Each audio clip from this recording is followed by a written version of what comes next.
Hello, Void Dwellers. You know, I've been pretty consistent in my criticism of how Israel has been fighting this war.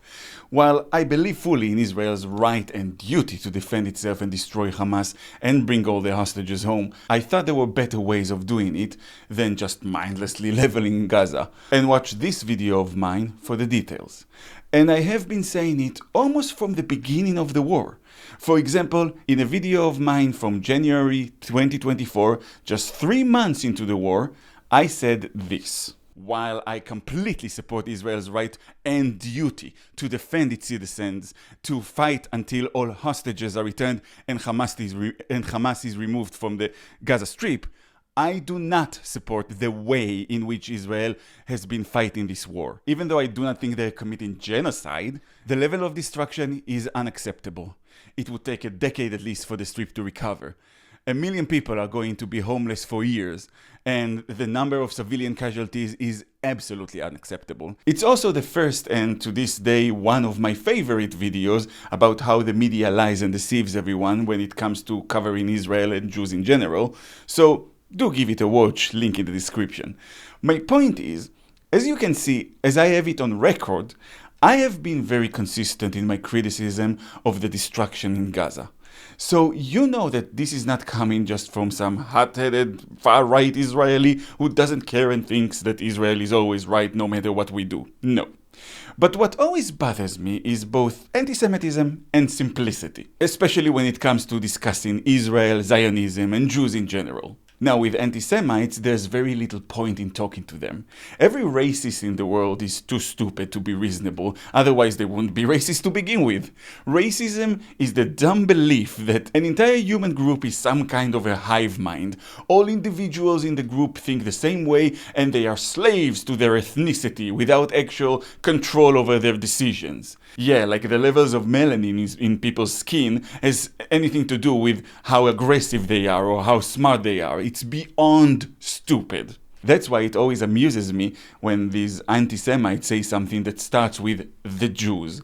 You know, the Jews control the media, or the Jews control the banks.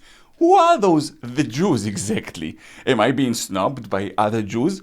Because I never got an invite to one of those taking over the world meetings.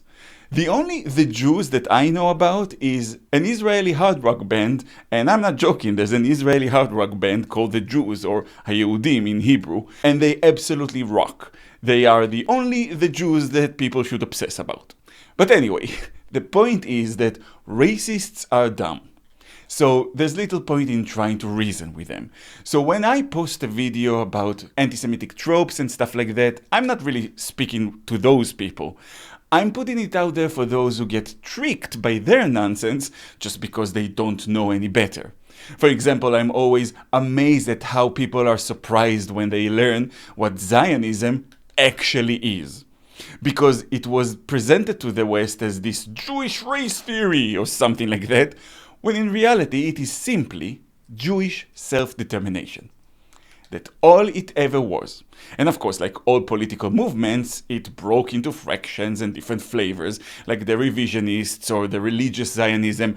But the bulk of the concept, the base of it, was always a secular, nationalistic movement dedicated to Jewish self-determination. Which is why if you support the two-state solution, you're a Zionist.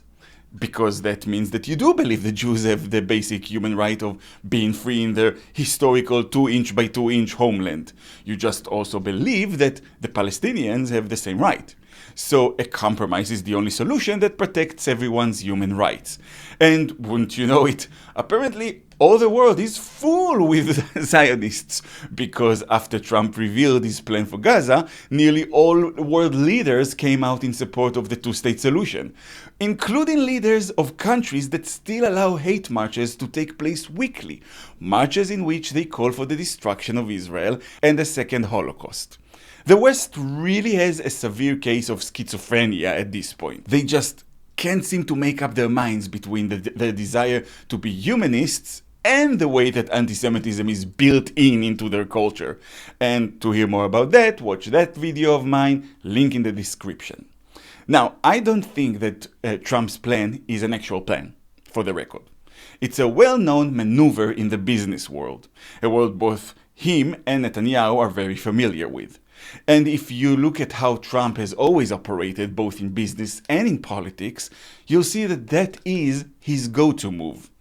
The idea is that you start negotiations with a ridiculously outrageous position, so that during negotiations your rival has the false notion that they are talking you down, when in fact you end the negotiations exactly where you expected to end up from the very beginning.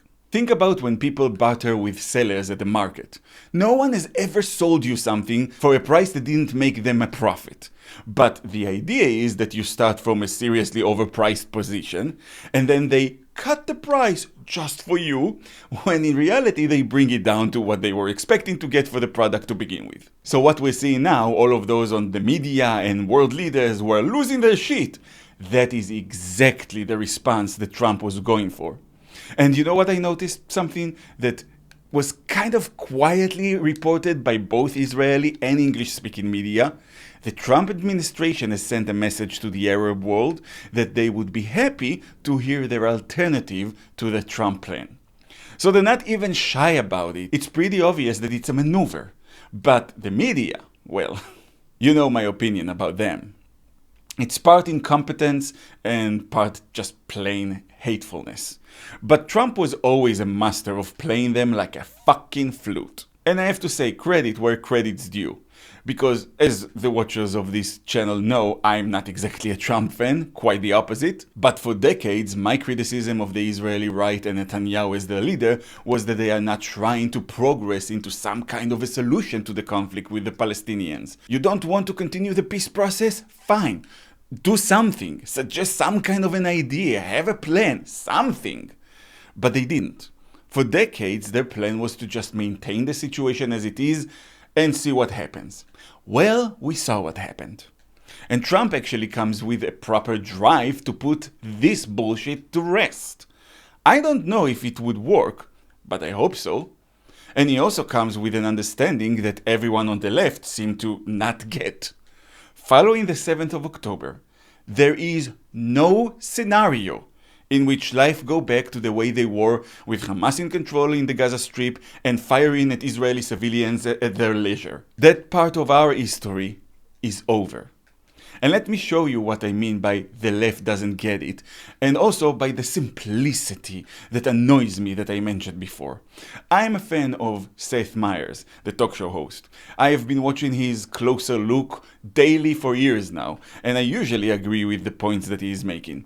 And recently, he said this. And look, I think it's important to say, we should never have gotten to this point to begin with. Joe Biden should have demanded a ceasefire a long time ago. It's what a majority of voters wanted. And if there were any voters who were upset with Biden over that, it is his fault, not theirs. He could have appealed to those voters by ending U.S. support for the war instead of acting like a powerless bystander. Now, this is the simplicity I'm talking about. What the fuck do you even mean by demanding a ceasefire?